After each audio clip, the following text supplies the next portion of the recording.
Gente querida, boa noite, bem-vinda a mais um Janelas à Esperança, um pouquinho atrasado, deu aí uns problemas técnicos aí, mas já estamos resolvidos para nossa live desta noite, 24 de julho do ano de 2020, muito legal ter você aí do outro lado, eu quero saudar a nós com a palavra, olha o nome do livro, mas não chore, tá?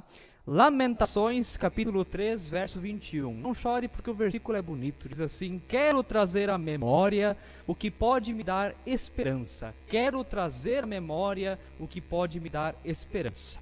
E o autor desse livro está falando de que a esperança, o nome do nosso programa, Janelas à Esperança, está ligada à memória, ao passado, aquilo que remete também a quem somos, como chegamos até aqui. E é muito legal ter você aí do outro lado. Hoje queremos lembrar algumas coisas bem bacanas. E hoje nós estamos aqui com um convidado bem especial dentro da igreja. Amanhã, dia 25 de julho, nós comemoramos os 196 anos da imigração alemã no estado do Rio Grande do Sul.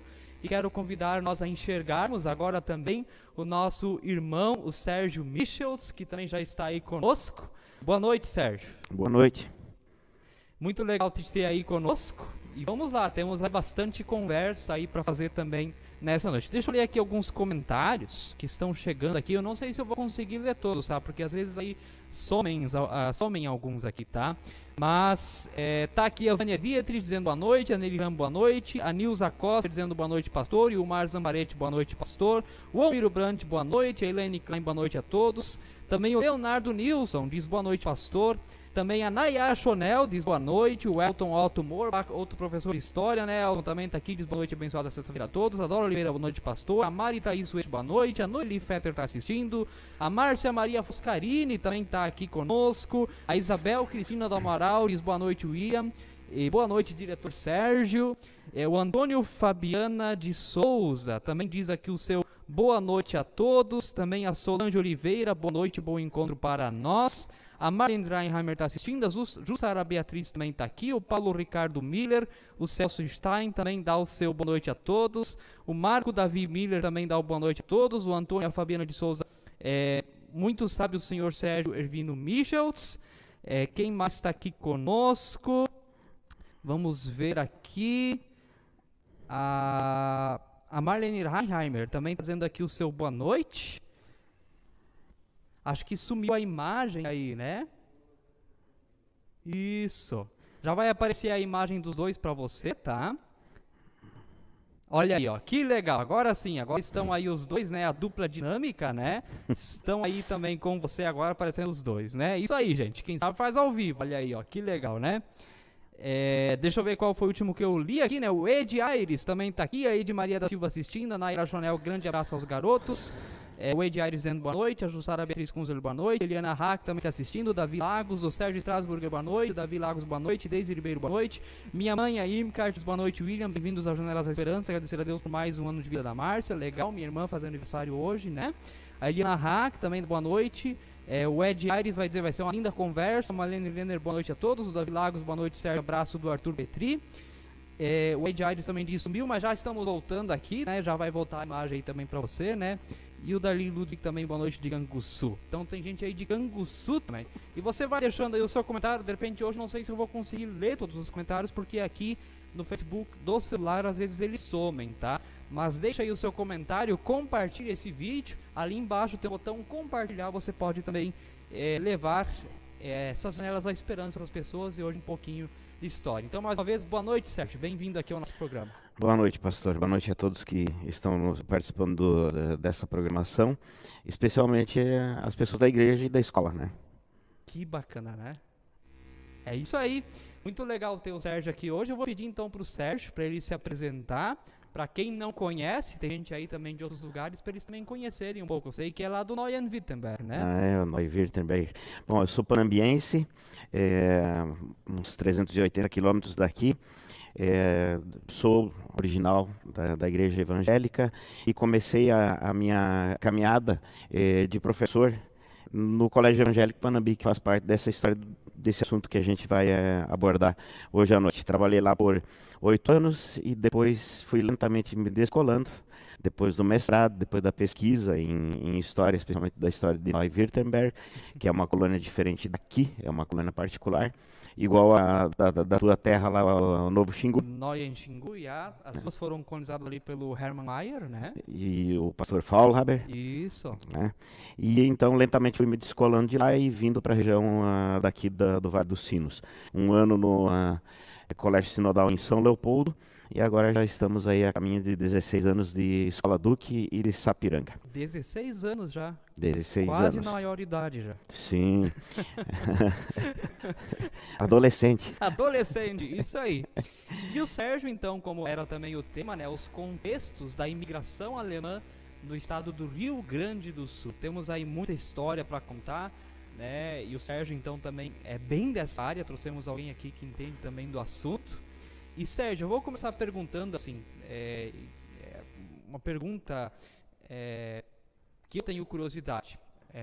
O que estava acontecendo na Alemanha que os imigrantes vieram para cá, né? Vieram para o Brasil ali por 1800 e começo por ali.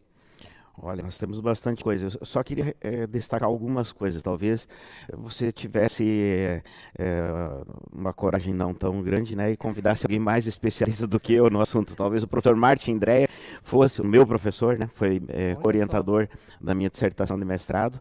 Mas enfim, obrigado pelo desafio. Tem gente que nos assiste que também entende do assunto. E é um assunto que ele é ao mesmo tempo contagiante, mas ele também é perigoso, só para avisar. Então, a história ela é problemática porque ela tem donos.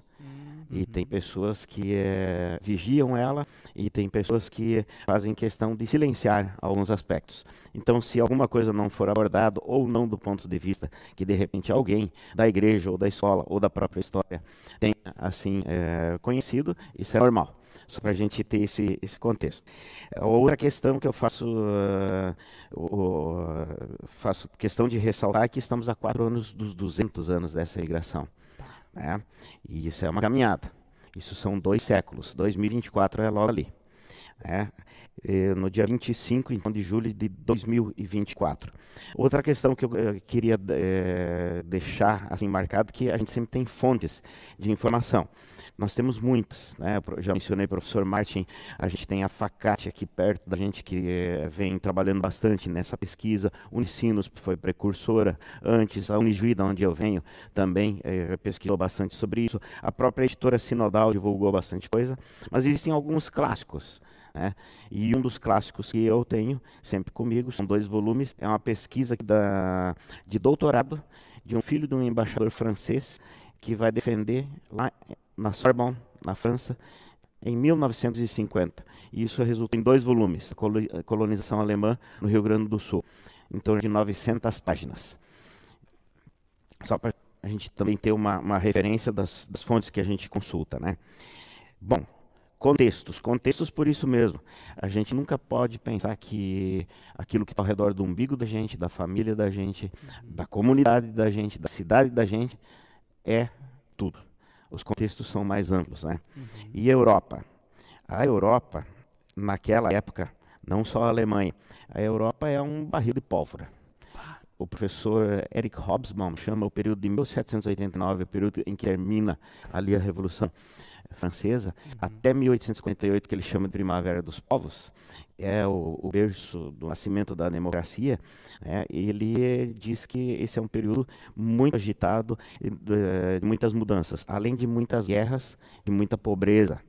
Nós temos, de um lado, uma população que é amplamente rural, que trabalha muito, de 15 a 16 horas diárias, 6 dias geralmente na propriedade do dono da terra, porque o camponês não é dono da sua terra, ele mora em algum principado, em algum ducado, e ele trabalha 6 dias ali para o proprietário, e aí ele trabalha no final de semana no seu pedacinho, onde vai colher o seu pão. Família crescendo, o que acontece? Falta comida. Tá? Então nós temos aí um contexto em que a indústria está nascendo, ao mesmo tempo que o mundo é rural, muita pobreza e coisas novas acontecendo. Surgem palavras que são conhecidas nossas, mas não eram antes disso. Capitalismo, comércio, o burguês, o comerciante, a indústria, enfim, é um mundo em ebulição. Ele é um mundo totalmente agitado e ele é, de um lado, promissor para alguns, tem muita concentração de capital. Algumas famílias concentram, né? Quem estuda história aí vai saber que a família Bourbon e a família dos Habsburgos, lá da Áustria, né? Bem endinheiradas, e o resto da população, então, com muita pobreza. É mais ou menos esse o contexto, assim, geral, da Europa. E a Alemanha não escapa disso. Sem esperança. Pouca. Pouca esperança. O professor Martin Dreyer diz assim: o povo da ISLB, na sua origem, é um povo miserável, boia fria, meeiro, tá? Ele é alguém que está assim, sem esperança. Mais ou menos isso que ele coloca sobre a nossa comunidade, sobre a nossa origem. Então isso tudo impulsiona que, de repente surge então Brasil, como é que, né? Você tem aquilo que em geografia a gente costuma dizer, você tem uma região, uma área, um território de repulsa populacional. Tá? Antes da gente falar dessa imigração, ou estudar essa imigração que é a nossa, já tinha uma corrente bem grande de imigrantes indo em direção aos Estados Unidos. Olha só. Isso já é uma caravana assim de já décadas em que se faz uma migração semelhante àquilo que acontece com a gente para aquela direção, para aquele sentido. Muito bacana. Não sabia disso. Já aprendemos uma coisa nova, gente. Show de bola. Que legal. O mundo naquela época, William, ele era um mundo assim pequeno para a maioria das pessoas que não tinham estudo. Tá? Até para quem tinha estudo, mas ele era um mundo desconhecido. Você não tem uma noção de quais são os principais rios dos continentes, você não tem uma noção clara do que são as cadeias montanhosas. Ninguém conhece isso daí, nem mesmo os grandes navegadores conheciam, porque eles tinham rota definida, eles tinham direção específica. Então ele é um mundo que com os navegadores ele é pequeno e começa a ampliar, porque eles levam essas notícias, e na Europa da mesma forma. Né? Com a industrialização especialmente, e a melhoria dos meios de transporte, especialmente as marítimas, né? Ele começa a ter uma dimensão maior. Internamente na Europa, com a questão da industrialização, também o mundo fica menor. Porque, por exemplo, na Inglaterra, de Londres, dentro do Reino Unido, até Glasgow, na Escócia, te levava 12 dias. Isso diminuiu para 2 dias e meio. Correspondência do pessoal que foi para os Estados Unidos só saía uma vez durante o mês, digamos dia 30 ou 31. As cartas, as correspondências se acumulavam. E chegava lá quando? Tá? Um pouco menos. Para vir para cá era 4 meses e meio, lá um pouco mais perto. Mas era uma vez. Então a correspondência, ela encurtou nesse sentido também o mundo. Tornou o mundo mais pequeno. Era todo um contexto também de mudanças, então, Revolução Industrial também estava ainda acontecendo ali na Inglaterra, na Alemanha. Então, ao mesmo tempo que havia a prosperidade, havia também pobreza, um mundo cheio de paradoxos, de contrastes, não muito diferente do que é hoje também, né? Com toda certeza. O mundo continua em contrastes, né? Bem distintos, mas então começou essas imigrações, essas distâncias que se encurtam. E eles não tinham noção o que era o Rio Grande do Sul, então não tinham esse conhecimento geográfico antes de vir para cá. E eles, na verdade, embarcaram numa aventura, porque Dom Pedro, no caso, e a princesa Leopoldina, eles tinham a intenção de criar algumas colônias por aqui no Brasil, branquear a população, que estava, digamos assim, predominantemente composta de negros, escravos, e eles embarcam numa propaganda, que no caso daqui do Rio Grande do Sul tem um marinheiro famoso que é o von Schäfer, que vai lá e faz a propaganda. Então, o que é que Dom Pedro e Dona Leopoldina oferecem para essas pessoas? Eles oferecem uma viagem de graça, chega aqui no Brasil receber 77 hectares de terra, receber uma ajuda financeira nos 2 primeiros anos, isenção de impostos nos 10 primeiros anos, ferramentas, inclusive uma espingarda para entrar mata dentro, né? É isso, é nesse sonho que o pessoal embarca. E à medida que as viagens vão acontecendo, porque 3 aconteceram em 1824, depois isso é um ciclo que traz até o ano de 1900 mais de 100 mil imigrantes para cá. em algumas dessas viagens, em função da situação de precariedade e de miséria lá na Europa, eles cantavam: Adeus, pátria ingrata. Né? Deixamos aqui só as nossas dívidas, partimos em direção ao Brasil, lá encontraremos uma praia linda, encontraremos ouro, né, como areia. Então eles embarcaram nesse sonho, nessa ideia de esperança, porque também tinham algumas correspondências dando noção do que acontecia nos Estados Unidos, a melhoria da vida por lá, e com esse convite, com essa propaganda, com essa oferta, com certeza era uma oportunidade. Uma vez eu ouvi também, não sei se isso depende também a região da colonização, mas que também os portugueses eles não tinham tanto essa cultura da engenharia, da indústria, e os alemães já eram mais fortes nisso, eles iam trazer isso também, isso confere como é que é essa situação? São dois projetos distintos, né? Nós temos um projeto que ele é um projeto de exploração, Portugal e Espanha, e realmente busca levar para lá as riquezas básicas, que eram primeiro os metais preciosos e predominantemente o ouro, vender escravos, as pessoas que aqui precisavam de algum trabalho, levar para lá o açúcar, porque na Europa, como aqui também, as especiarias eram uma coisa nova nos anos 1800. Açúcar e sal, coisas básicas. Não vamos nem falar de outras coisas, dos corantes e todas as delícias que nós temos hoje. Eram raros e eram caros. Né? Então, nós temos de um lado esse projeto. O projeto que Dom Pedro e Dona Leopoldina tentam implantar para cá, nessa região, ele já é um projeto diferente. Ele é um projeto de ocupação e, ao invés de trabalhar em latifúndio com uma cultura, eles que querem fazer uma pequena propriedade que tenha policultura, que tenha justamente a alimentação, porque o gaúcho original, aquele português, o açoriano, o castelhano, que é dessa região, ele na verdade, vivia da carne. Era a carne que era produzida aqui. A gente é uma sociedade aqui do couro, da carne. E as demais coisas se importavam.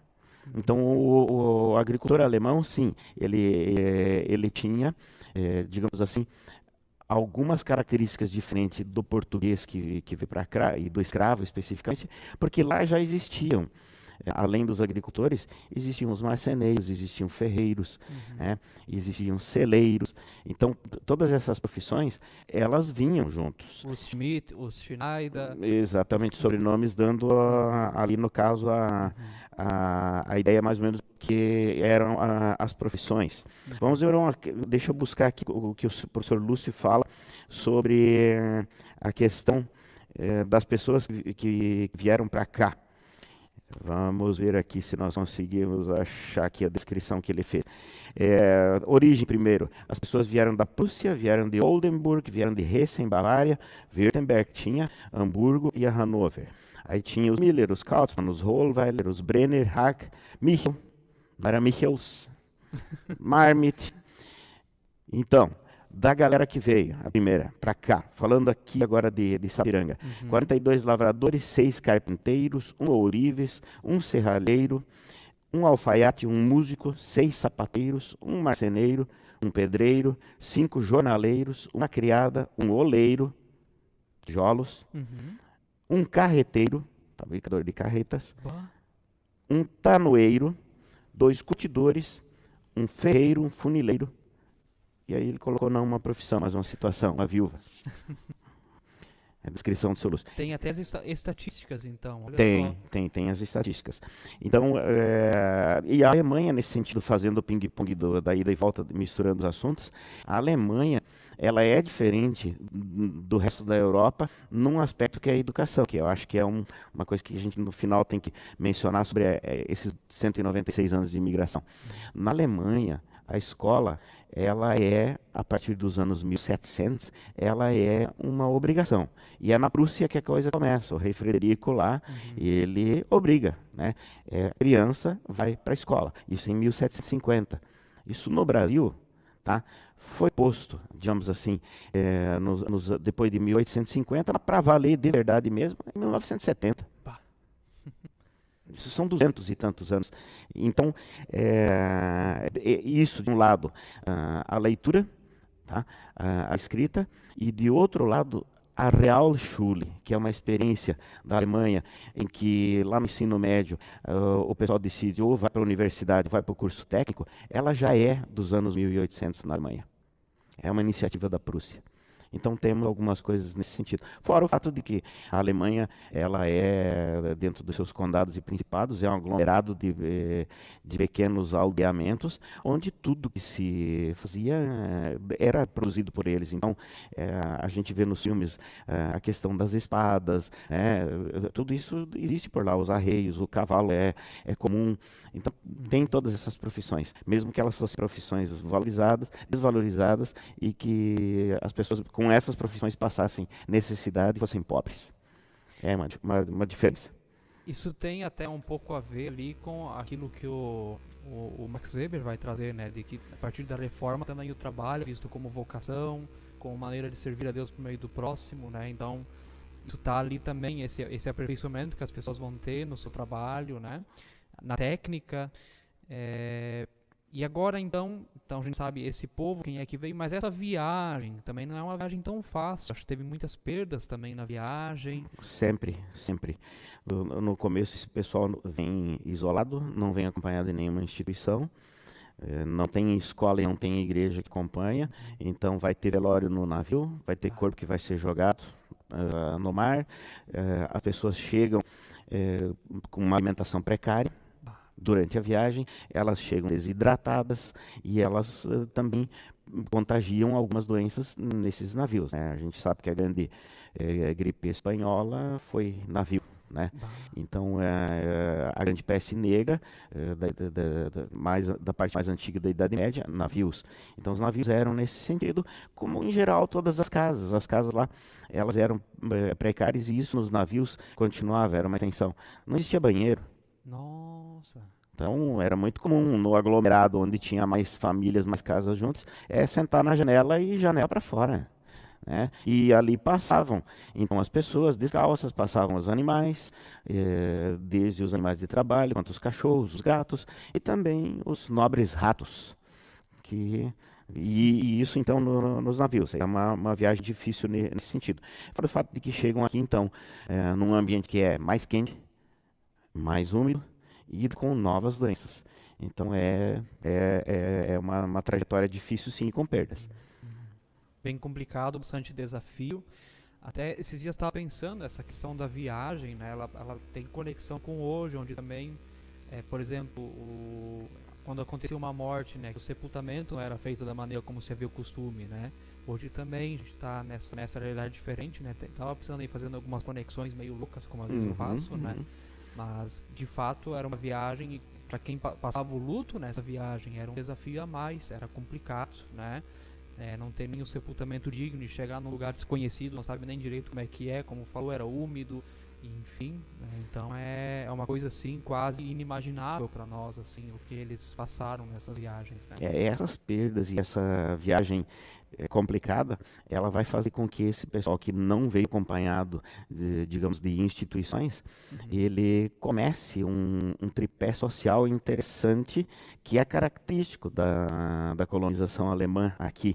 Já dando um pulo um pouco à frente, depois nós podemos voltar a alguns outros detalhes ainda da chegada aqui na região, mas enfim, muitas das nossas escolas, elas são de um tripé. Primeiro valor do imigrante é o cemitério, para dar valor a essa vida e a digamos, essa interrupção da convivência. O cemitério, é a coisa mais importante, é a primeira instituição para a qual o colono abre a mão e dá dinheiro, e é desse dinheiro, desse caixa, que a igreja se sustenta e as escolas se sustentam. Muitas vezes é desse dinheiro que se paga o pastor e que se paga o professor. A igreja, o cemitério e a escola. O cemitério, a igreja e a escola depois. Nessa ordem. Nessa ordem. Cemitério primeiro. do impacto que eles tiveram do que eles viram no navio. Quem não perdeu alguém viu situações difíceis também, né? Até porque aconteciam outros imprevistos, a perda, a gente não pode ter uma noção.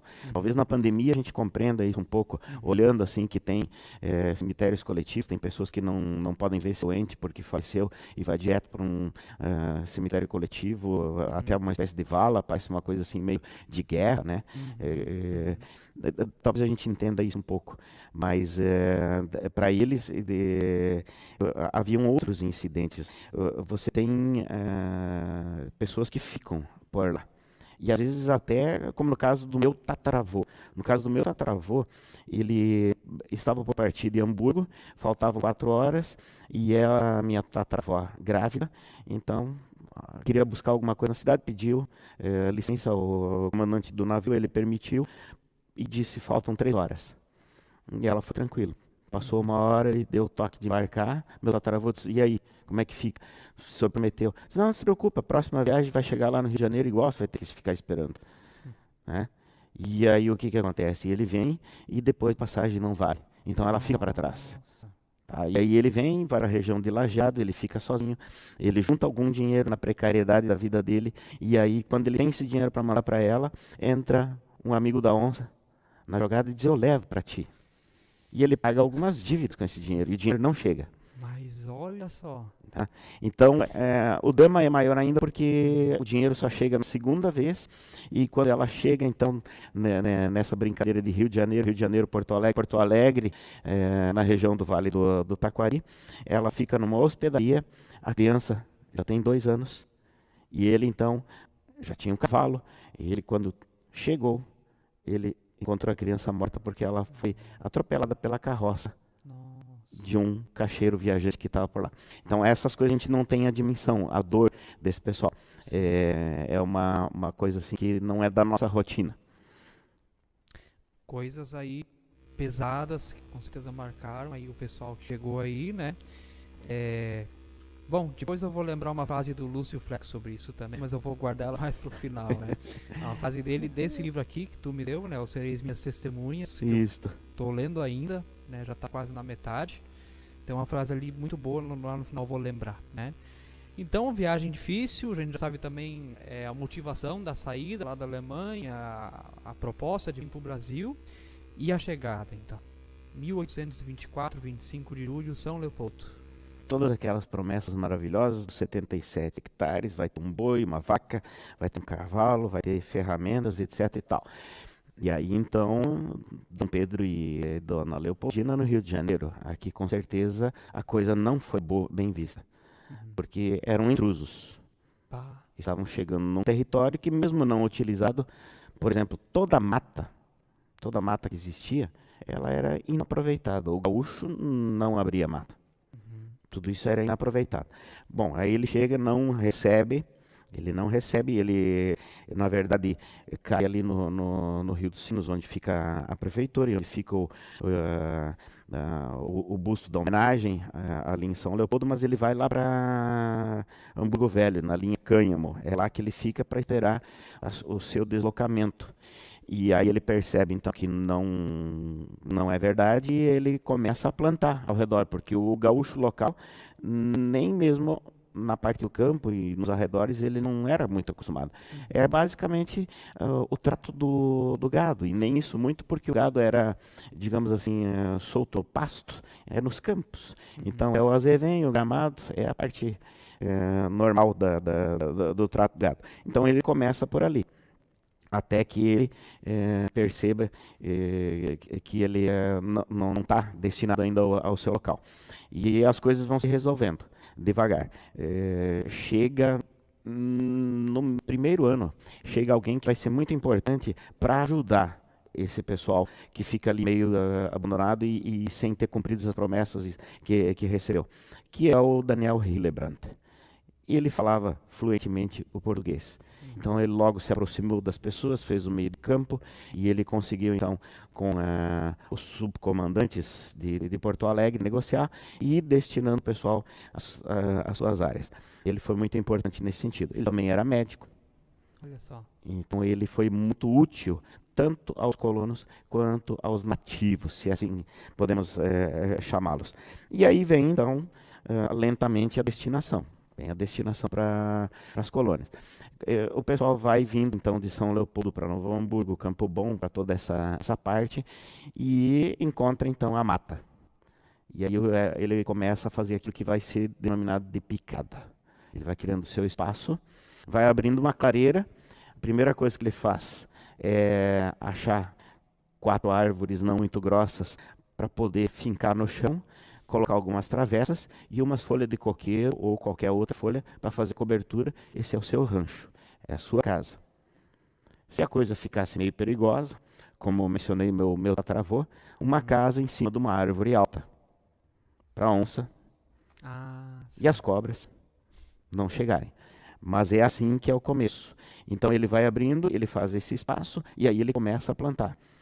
A tristeza dele em termos de alimentação, porque não tem trigo, não tem batata inglesa, que são do seu cardápio. E ele tem que se acostumar então com arroz, com feijão, com o próprio aipim, as coisas daqui. Essas são as dificuldades que ele encontra nesse início. Mas é isso, ele vai encontrar uma outra dificuldade também, que é o seguinte: em muitos lugares, isso é verdade aqui também em Sapiranga, ele chega na terra que é destinada pelo diretor da colônia ou pelo imobiliário empreiteiro, como no caso de Sapiranga, a empresa Schmidt e Kramer, e ele pode chegar num local que já tinha sido dado informalmente, sem escrituração, para uma outra pessoa. Pronto. Muitos deles pagaram pelo seu pedaço de terra 2 ou 3 vezes. E esperaram pela justiça, às vezes, 10, 15, 20 anos para resolver. Que confusão. Muito grande. Pá, que coisa. Então, tem todas essas crises, além de não saber o idioma também, e acrescentou isso, né? Não sabiam falar o português, e provavelmente quem falava português não sabia também o alemão, então não dava certa comunicação também. Isso também atrasava, com certeza, todos os processos também. E assim eles foram, então, sendo designados, foram chegando, foram construindo as casas, e assim foi surgindo as sociedades também, lentamente. A picada, ela era, então, uma área grande, porque 77 hectares, então você vai ter aí, colônias que têm 2 quilômetros de distância, áreas de terra de 2, 1, 5, 7, mas forma essa picada. Alguns dos que começam a se dar bem, eles começam a ter uma sobra da produção e eles já mandam isso via barco para São Leopoldo. Tá? Depois dos primeiros anos em que começaram a ver porcos, a banha, o toucinho, né? Isso era legal. Isso em Porto Alegre vendia. Para buscar então aquelas coisas que não tinha: o fósforo, o azeite ou assemelhado para ter iluminação, o sal, o açúcar, essas coisas, né? O tecido. Toda essa circunstância. Então eles fazem isso e aí surgem 3 coisas que, junto com esse grupo ali do institucional que eu falei, do cemitério, da escola e da igreja. Geralmente ou era criada a igreja e a escola funcionava ali durante a semana, ou no caso de Sapiranga, da escola Duque, foi primeiro a escola no primeiro semestre de 1850 e a igreja no segundo. E ela tem os cultos dentro do galpão que foi cedido, que é um galpão de pau a pique, né, foi cedido para essa escola. Esse de um lado. A segunda coisa que vai surgir são as vendas, o armazém. Justamente aquelas pessoas que tinham a sobra, digamos, antes e exportavam então até São Leopoldo. Teve produtos desses que até foram para a Europa, né? Já logo, né, nessa época. Tinha venda, tinha venda desse tipo também. A própria batata inglesa. E a farinha de mandioca, tudo isso aí. Então, tu tem esse núcleo ali, que é o núcleo social do cemitério, igreja, escola, tem a venda, e aí vão surgindo lentamente, então, nesses núcleos, as outras instituições. Geralmente surgiam clubes de atiradores e clubes de canto. Isso são instituições próprias. Uhum. Tem alguns lugares que isso vai mais rápido, tem alguns lugares que isso vai mais devagar. De Panambi eu conheço melhor do que daqui, e foi alvo do meu estudo. Assim, de 1903 até 1910, além de ter toda a organização social, as instituições sociais, já existia uma cooperativa e já existia uma produção de energia elétrica. Já tinham construído um moinho, entende? Uhum. E já tinha uma serraria. Olha só. Então era uma coisa bem já avançada. Mas lá também foi uma colonização então particular, é outro contexto.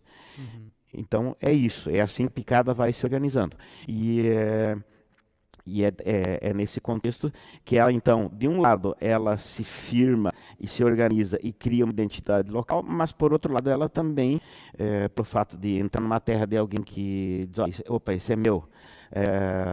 Aí tínhamos os tais dos bugres, que eram os descendentes dos indígenas, que foram os primeiros povos que aqui viveram nos anos Sim. 1500, 1600, 1700. Também apareciam por lá, e então existiam também alguns conflitos. A gente tinha, de um lado, um pequeno progresso e, digamos assim, uma construção de uma identidade, mas ao mesmo tempo esse pessoal estava mergulhando num mundo isolado dos outros. E em Porto Alegre, essa circunstância era motivo de discurso dos legisladores, contrariamente à continuidade da migração. Porque estava nascendo uma coisa diferente e que não era muito do gosto deles. E o governo estava se importando com eles e deixando, digamos assim, as circunstâncias originais, toda a grande estância e toda a produção de gado, de couro, mais de lado. É assim que era visto. Então eles começaram a arrumar encrenca nesse sentido. Tem alguns detalhes que a gente também não deve esquecer, que além de não receber logo a terra, logo a enxada, os bois, eles também, principalmente os da nossa descendência, os protestantes, os evangélicos, eles não receberam a identidade. Então eles eram, na verdade, uns meio infiltrados. Não tinha liberdade de culto também. Culto. Nem pastor não tinha no começo também. Os pastores, na verdade, começaram a chegar um pouco mais tarde, porque assim a gente tem que recordar que vieram em 3 ou 4 fases. A primeira era dessa galera mais pobre. A segunda etapa, onde vieram algumas pessoas mais ilustradas, foi a contratação de mercenários de guerra, os Brumer, para lutar a favor do Brasil contra o Paraguai. Olha só. Essa gente, depois da guerra, então, aí nós estamos falando depois de 1860, Uhum. essa galera fica por aqui. E aí também, perto dos anos 1880, a igreja na Alemanha e o governo da Alemanha percebem que aqui estava acontecendo alguma coisa interessante, tem mercado, Uhum. eles também começam a mandar algumas pessoas para cá. E aí vai ter um outro conflito, não só com os nativos, porque aí esse pessoal, os Brumer e os pastores, eles vieram com mais bagagem, com mais conhecimento e também com o nariz mais alto. Pronto. Os Muckers têm tudo a ver com isso. Né? Esse conflito é disso, é dessa dissidência. Então, Leigos contra os clérigos. o professor Lúcio, ele fala, você deve ter lido ali, que o professor dessas localidades, quem era o professor? Geralmente era um gurizão que sabia ler e que ou era muito preguiçoso ou tinha alguma deficiência física, para a lavoura não servia, professor. Pronto. Eu tinha um amigo em Panambi que era pastor da igreja Batista Alemã, da grande família Kepler-Weber, criou aquela indústria grande lá, de silos e secadores. E o pastor Walter Kepler, ele falava que os pastores eram assim no começo. Existia uma época, professor Michels, que os pastores eram meio caçados a laço, ele dizia. Então a gente tinha uma precariedade em termos de formação no início, com certeza, e quando vieram então essas pessoas, porque na Alemanha a coisa também foi evoluindo e surgiram movimentos de renovação, por lá tem um especificamente que é o movimento da restauração, que é um movimento um pouco mais conservador, de afunilamento, de exigência maior do que em momentos anteriores da história da igreja evangélica. Então eles vieram para cá e começaram a querer botar ordem na escola, e nas igrejas e na sociedade de cemitério. Isso é um conflito que também passa por aqui. Eram algumas faíscas. Faíscas com o Estado, faíscas com os que já estavam aqui, faísca com os pastores que chegaram. Era um contexto bem complicado. De assassinatos. de assassinatos também. Assassinatos. Assassinatos, porque se resolvia as coisas, eu sempre eu me lembro de uma série da TV americana, que é os Hatfields e os McCoys. McCoys eu me lembro por causa do grupo, né, o nosso de Novo Hamburgo, os McCoys. Os Hatfields e os McCoys. Esse é um filme bem interessante, é uma colonização na Alemanha, nos Estados Unidos. E o que acontece com essas duas famílias é um pouco o retrato do que acontecia aqui. Porque como tem terra não escriturada, tá? Como tem gente que progride um pouco mais do que o outro, tá? O que você tem de demarcação para valer? Você tem um poste e arame. Que tipo de arame que você tem no começo? É uma taquara pregada num poste para fazer a divisa, ou nem divisa não tem, é colocar algumas pedras para definir o limite da minha propriedade e da tua propriedade. E aí chove. Ai, ai, ai. E tira essas coisas do lugar, e o mais malandro vai e altera. E essas coisas são resolvidas no tiro, Em duelo.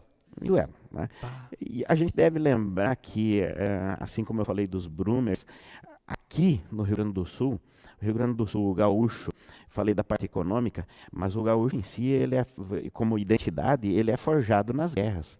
Isso aqui é um canteiro de guerra. Olha, o Tratado de Tordesilhas, a gente era do Uruguai. Aí tem outros 5, 6, 7, 8 tratados depois em que isso vai modificando. Olha a Guerra das Missões, né? A própria Guerra dos Farrapos aqui. Então, depois a Guerra do Paraguai, existem muitos contextos belicosos de guerra e trazem gente que não tem muito sangue doce, não.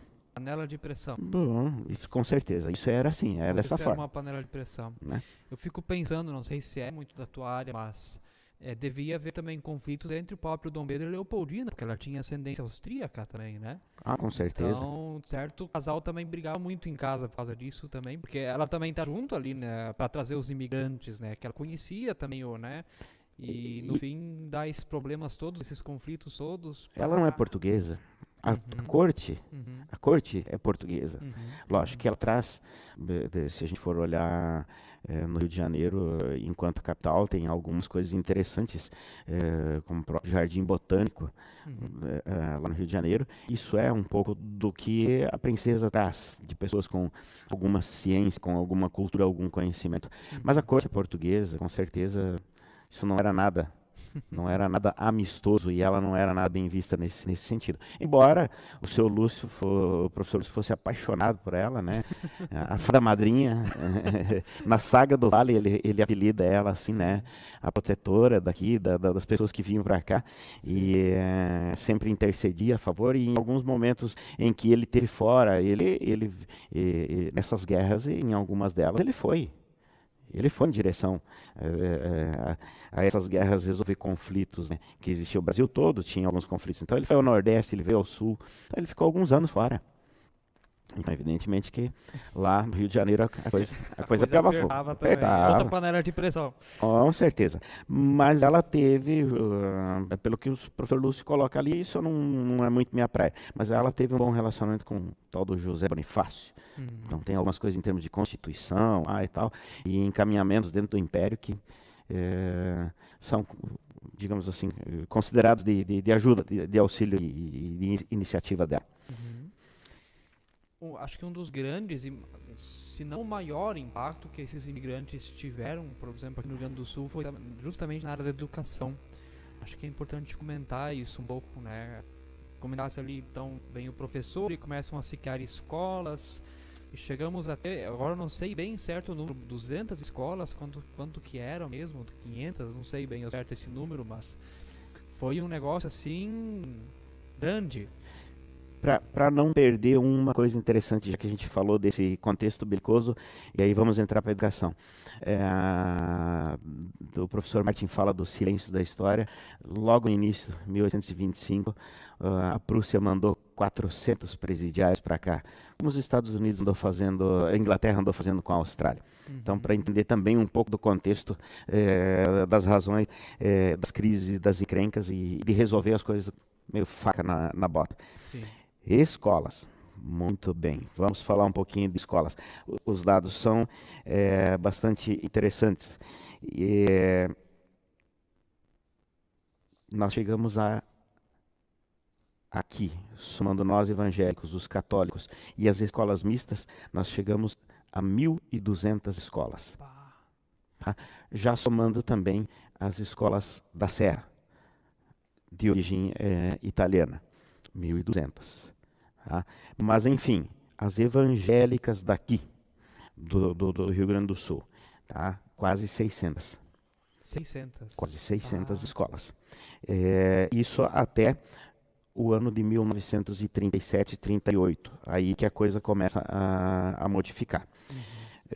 Porque aí nós tivemos a questão da nacionalização com Getúlio Vargas. Esse é um capítulo bem pesado. Mas, enfim, deixa eu ver aqui. Nós estamos falando de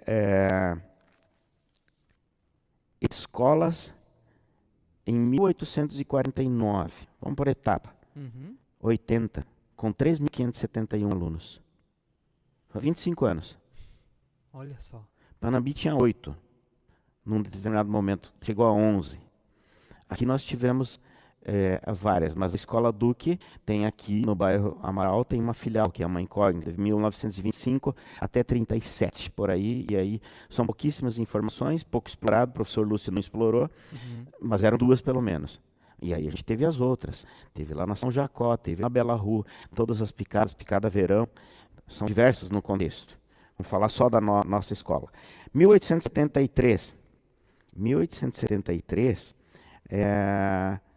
nós tínhamos, por exemplo, aqui nas colônias, só 8% de analfabetos entre os imigrantes. Olha só. Sapiranga hoje ainda tem 3%.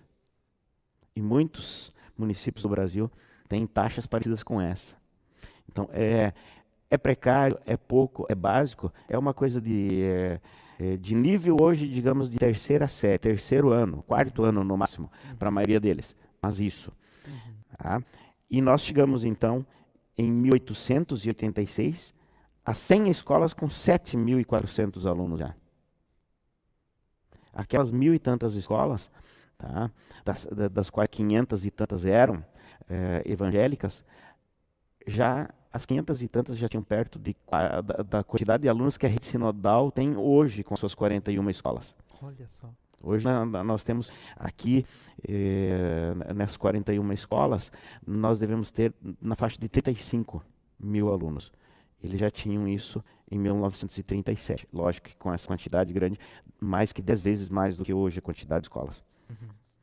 Então, tínhamos algumas poucas escolas de meninas, mas a educação nesse sentido, se a gente for falar de educação, da história da educação no Rio Grande do Sul, e não falar disso, se a gente não falar desse período, porque o que é que tinha de educação no Rio Grande do Sul expressivo, fora disso? As missões, os jesuítas espalhados então, e o poder público, poucas. Ele começou a investir a partir da chegada, a partir do momento que ele viu essas escolas crescendo, daí sim, ele começou. Mas não era escola para todos. Então é um público bem expressivo. Bem limitado. E o nosso é bem expressivo comparado com o deles. Nós chegamos a ter, num determinado momento, perto dos anos 1900, quando o governo daí já tinha criado uma quantidade boa de escolas por todos os municípios do estado, ele tinha, nós éramos responsáveis na colonização por mais de 50% dos alunos. Uma coisa que eu tenho curiosidade, estava até pensando esses dias, esse tripé, o cemitério, a escola e a igreja. Aqui em Sapiranga tinha o cemitério da igreja e hoje esse cemitério, ele... Eu não vi nos materiais que eu coletei, nem o seu Lúcio fala disso, mas a coisa foi meio que particular no começo, nas propriedades, e o primeiro cemitério é aqui do bairro Amaral. Tive lá visitando esses dias, o túmulo mais antigo é de 1868, e aqui as pessoas começaram a chegar em 1842, mas não teve. Aqui foi escola e igreja junto. Olha só. Escola e igreja. Aqui pertinho perto da Paquetá, como foi apresentado esses dias naquele vídeo que nós fizemos dos 170 anos da escola, do lado do valão. E aí depois subindo, sempre na Avenida João Correia. Escola e igreja. né? Cemitério aqui não teve. Pelo menos não aparece nas menções nos materiais que eu pesquisei. E falando da igreja agora também, a boa notícia veio, acho, em 15 de novembro de 1889. Acho que foi a melhor notícia que os evangélicos, claro, isso não chegou imediatamente, não existia internet, né? Ah, foi proclamada a república, nós vamos ter liberdade de culto e poder construir as torres e colocar a cruz no altar, não podia nada ainda, né? Não podia, tinha que ser um formato de casa, né? Então isso também foi, assim, algo que mudou um pouco essa questão da identidade. Agora, de fato, eles podiam ser aquilo que aqueles que chegaram aqui com a sua religião, que traziam... existe esse clichê, não sei se é verdade também ou não, que traziam o inário, a Bíblia e o catecismo menor dentro da mala junto, né? Sim, isso é. A maioria sim. Isso é verdade. Em 1889, então na República, é uma coisa diferente, e o pessoal já está bem aculturado nesse sentido. A gente já tem, aqui na Redondeza, a gente já tem algum progresso. Vamos pensar nas vendas e nos armazéns, elas cresciam e elas eram, então, os intermediários entre os colonos e o bloco da capital, e muitos deles enriqueceram e eram quase que como bancos, porque eles recebiam, então, tem um caso aqui que o Soluço conta, ele coloca não é o Soluço, é aqui o Jean, ele coloca que um cidadão levou um porco, 50 quilos de batata e não sei quanto de banha, saldo, R$ 25.500, né? Para comprar uma toalha, 2.500, um chinelo, 2.500. Então já foi 20% quase, né? 10% em cada uma delas, né? E, então, mas enfim, cresceram e já começou a industrialização, porque aí já surgiram as ferrarias localmente, as serrarias, e em Porto Alegre já tinha um alemão, um Becker, construindo barcos.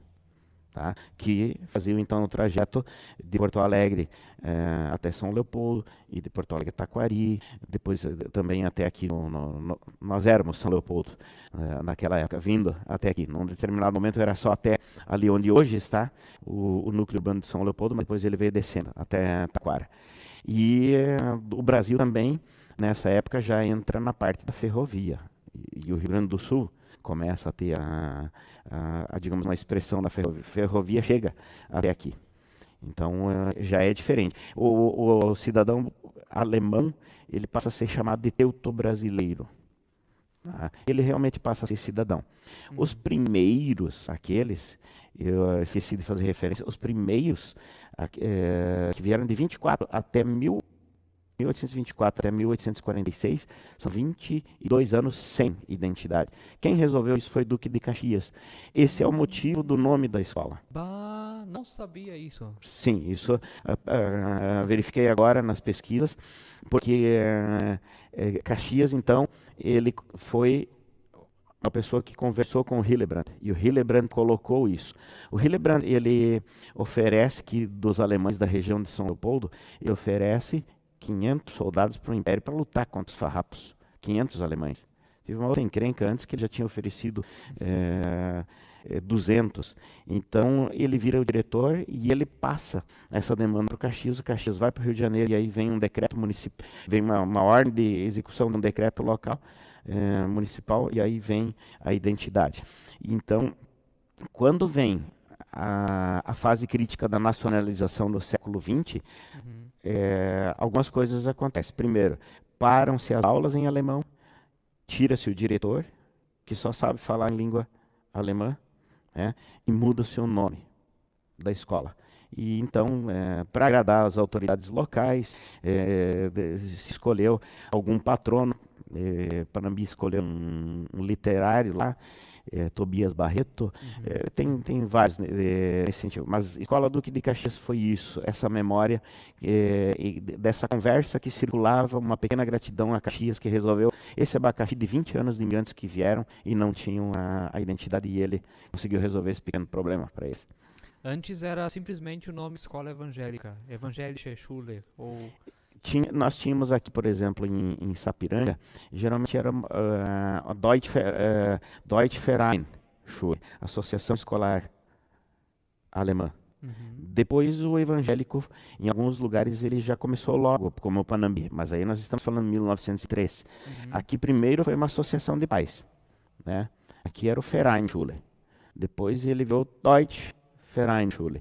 E aí depois ele vai virar o Deutsche Evangelische Schule.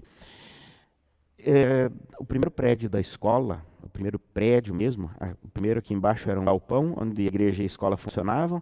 Depois, do outro lado da rua, subindo a João Correia, daí era no prédio, no centro comunitário da igreja e dentro da igreja. E aí o primeiro prédio escolar é na época dos Munker, 1880, lá em cima onde está o Banco Itaú. Esse já foi construído então pela igreja. E a parte mais antiga da escola ali, que foi em 1950, também foi pela igreja. Então, ela sempre foi considerada uma escola da igreja, mas ela passou a ser mantenedora ali, a partir daquele momento. E ficou aí, no caso, como mantenedora até 1992. Depois as coisas ficaram um pouco mais difíceis burocraticamente, e a ISAEC entra como mantenedora nesse sentido. Mas é dessa forma que a coisa vai evoluindo. Em alguns lugares logo é a igreja que faz, como o Panambi, e aí é a escola evangélica, em outros é uma associação, né? Cada lugar tem. Mas geralmente era a escola evangélica. Muito bom, eu vejo lá o relógio, nós já tivemos aí 1 hora de conversa, a história, ela faz o tempo passar rápido. E com certeza teríamos aqui muitas horas ainda para conversar, se fosse o caso, né? Porque a história realmente ela é uma fonte inesgotável, tem muito a aprender da história. E o Sérgio também tem muito conhecimento da história. Sérgio, quero deixar agora livre o assunto que de repente o último assunto que tu queres trazer desses 196 anos de história desse 25 de julho de 1824. Olha, eu fiz uma pequena listinha, vamos, para não entediarmos muito os nossos prestigiadores da noite, mas a colonização alemã ela teve um impacto. Rio Grande do Sul e Santa Catarina, mais do que Rio de Janeiro, São Paulo e Espírito Santo. Naquela região também teve imigração. Nós temos muitas cidades que têm a cara, e a característica são conhecidas por serem cidades alemãs. Aqui perto da gente, vai para Gramado, você tem toda uma arquitetura. Mas você tem Nova Petrópolis, Dois Irmãos, que são mais alemãs do que nós. Novo Hamburgo, é assim considerado, São Leopoldo menos, né? Você vai para o interior, Teutônia, é uma cidade alemã, Estrela, e vai indo, Santa Cruz do Sul, né? Você tem para o lado do Panambi, então Panambi é a região de Santa Rosa, você tem as cidades. Santa Catarina, você tem Blumenau e Joinville. Hoje Pomerode é considerada a cidade mais alemã do Brasil, também é de lá, daquela região. Então as cidades, a gastronomia, né? Quem não gosta de um bom café colonial? Então nós temos aí os Streuselkuchen, né? As cucas, nós temos os salames, as schmiers, que são as geleias, isso é típico. E a cerveja, né? A cerveja também. Tanto é que hoje o Rio Grande do Sul é o maior reduto de cervejarias artesanais. Isso é da cultura, é daqui, ficou como marca. A agricultura e a indústria do Rio Grande do Sul tem muitos nomes. Porto Alegre, várias instituições. Lojas Renner é uma instituição que começou lá atrás, né? Começou lá atrás, é uma dessas instituições. Nós temos as festas típicas, o Oktoberfest, algumas Kerb, as festas dos centros evangélicos. Falando nisso, a quantidade de centros evangélicos e centros das igrejas católicas, né? Os centros comunitários, nós temos a quantidade de sobrenomes alemães que nós temos aí nesse Rio Grande do Sul acima e Brasil afora. Nós temos as cooperativas. Cooperativismo é uma coisa daqui, Sicredi é uma das maiores cooperativas do Brasil. Hoje nós temos 10% das cooperativas do Brasil, mas nós temos 42% dos associados do país em cooperativas. Então isso é uma das características desse período. Nós temos também as frentes internas de imigração. O gaúcho vai para Santa Catarina, ele vai para o Paraná, ele sobe para o Mato Grosso, vai para o Tocantins, ele vai para Roraima e ele vai para o Nordeste. Ele está por lá, até no Amazonas. Existem colonizações nesse sentido. Na política, nós temos alguns partidos conservadores que são por aí. Nós tivemos o problema do nazismo, porque aqui foi considerado uma possibilidade de continuar a guerra, a Segunda Guerra, a partir daqui se der problema na Alemanha. existiu essa possibilidade por aqui, né? Então essa marca também faz parte da história. A cultura, a policultura. Policultura é uma característica nossa, nós contribuímos para isso, né? A questão das escolas que nós falamos e das igrejas. Igreja como missão, sim, mas também como mais do que isso. Igreja como um local já cultural. A gente é diferente em termos de igreja do que as outras, nesse sentido. E é mais ou menos isso. A gente tem muitas coisas que apontam que a colonização começou por aqui com muitas dificuldades, teve momentos muito trágicos, mas ela deixa uma contribuição e deixa uma herança. Acho que a principal é justamente a educação dentro daquilo que eu falava, porque foi muito expressivo e a igreja, nesse sentido, teve um papel importante na criação, manutenção desse ambiente educativo. E agora, emendando com isso, quero também falar então a frase do Lúcio Fleck. Ele disse assim: chegaram, colocaram mãos à obra e venceram. Olha, ele repete essa frase umas 3 vezes, até onde eu li, pelo menos, né? Olha, é difícil resumir 196 anos de história, mas essa frase ela é fantástica. Chegaram com todas as dificuldades, colocaram uma obra e a gente está aí hoje para contar a história. Tem uma outra que ele e também lá em Panambi eu lia. Eles diziam na época assim, quando eles tinham intercâmbio com os políticos, os intendentes, alguns intendentes diziam: o brasileiro quer que se coloque uma escola na frente da sua casa o mais próximo possível. O alemão não, ele vem, ele derruba o mato, constrói a escola, já faz, contrata o professor e paga o seu salário. Ele também fala isso. Ele também fala isso, é isso aí. E, bom, do Lúcio Fleck, aqui de Sapiranga, né? Lendo o livro aqui, Os Seres Minhas Testemunhas, eu só fico com muita dó que eu não tive a chance de conhecer ele, porque isso aqui é fantástico que ele conta aqui nesse livro. Eu tive o prazer. É fantástico. Olha, grande prazer conhecer o professor Lúcio Fleck, né? Grande figura aí também. Citamos ele algumas vezes aqui já na transmissão de hoje. E ele também contribuiu com um dos filhos, que foi uma das pessoas que fez a transição, assim, ó, dos momentos difíceis de convivência entre a igreja e a escola. O Dorival Fleck foi a pessoa que, no final do século XX, fez a transição da reunificação, reaproximação das escolas e da igreja, e é isso que hoje é a rede sinodal. O professor Lúcio também contribuiu nesse sentido, e ele é um desses moleque pé descalço que correu no pátio da escola Duque. Ele morou, inclusive, ali naqueles prédios mais antigos, porque o professor Lúcio morou ali, onde é a parte da informática da escola. Ali é a casa dele, e Dorival cresceu ali. Hoje temos dos filhos dele o Paulinho ainda conosco, que mora também perto da escola. Uma das coisas que eu achei interessante na leitura, e acho que é importante mencionar, estava quase esquecendo, mas é muito importante, teve um sapiranguense aí envolvido também na formação do que hoje é a Igreja Evangélica de Confissão Luterana no Brasil, e foi o pastor Doms, Sim, né, que é o filho do outro Doms que era pastor, que morreu em Pelotas, né? Então o pastor Doms, ele estava junto ali de reunir todos esses sínodos que haviam, então, e formar uma igreja só, né? Então ali em 1949 ele está junto na formação primeiro da Federação Sinodal, que depois viria a ser lá nos anos 60, então a ISLB, né? E ele hoje tem então, o nome de uma escola da rede sinodal em Porto Alegre, né? E ele junto com o Rotary, eles também revolucionaram a questão do material didático. Eles começaram a fazer material didático. O material didático no Rio Grande do Sul, pioneiro, também era rede sinodal nesse sentido. Isso eu achei muito interessante. Isso é Sapiranga, gente. Sapiranga está junto na formação do que é hoje a ISLB, né? Isso é muito interessante. Quando eu li assim, eu fiquei bem entusiasmado com essa notícia do Doms. Depois você lê a Sapiranga, a nossa história do professor Lúcio, e ele vai falar de outras tantas coisas. Nós temos as marcas da presença, digamos, evangélica da igreja e da escola em outros cantos da cidade. Escola Pastor Rudolfo Senher. É uma. A rua da frente da escola, Rua Pastor Ditti. E aí vai indo. Temos a Rua Lúcio Fleck, Centro de Cultura Lúcio Fleck. Temos várias marcas nesse sentido. Na emancipação, pais de alunos, enfim, a primeira vereadora do município emancipado é mãe de aluno da escola. Então, é um outro capítulo. Marcas e marcas e marcas. Olha, vamos ter que marcar uma outra conversa, uma hora dessas, né? Tá muito legal.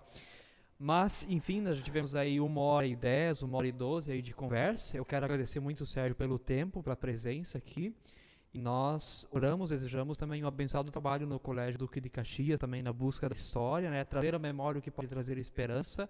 Chegaram, colocaram mãos à obra e venceram.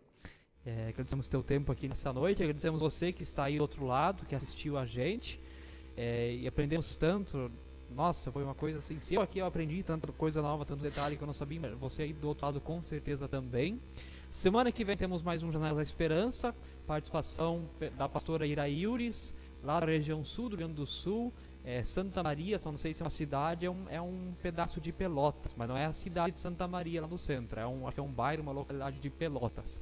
Mas, enfim, vai estar então aí conosco a pastora Iraildes. E domingo temos às 19 horas, esse domingo, 19 horas, o nosso culto ao vivo, transmitido lá da comunidade Bom Pastor. E quero convidar nós, aí onde você está, nós também termos um momento de oração. Vamos orar, vamos falar com o nosso Deus. Deus de amor, graça e misericórdia, muito obrigado que o Senhor também age na história, o livro de Atos mostra isso. O Senhor sabe também tudo o que os imigrantes enfrentaram. No dia de amanhã comemoramos 196 anos daquele dia, 25 de julho. Senhor, que a história possa nos tocar e possa ser testemunho também do Teu agir. E que, embora todas as dificuldades, eles chegaram, colocaram mãos à obra e venceram. Senhor, que Tu possas abençoar o Sérgio Micheltz, sua profissão de professor, também como diretor do Duque. Abençoar também essa instituição que também ao longo da história já impactou tantas vidas aqui nessa cidade, nessa região. Deus querido, rogamos a Tua bênção sobre as nossas vidas nessa noite, em nome de Jesus. Amém. Muito bem, Sérgio. E então, até a próxima. Vamos aí, uma hora vamos conversar mais um pouco dessas histórias. Tá bom. Mexer um pouco mais no livro agora da escola. Então é isso, gente. Uma boa noite. Deus abençoe vocês. Até domingo de noite no nosso culto às 19 horas.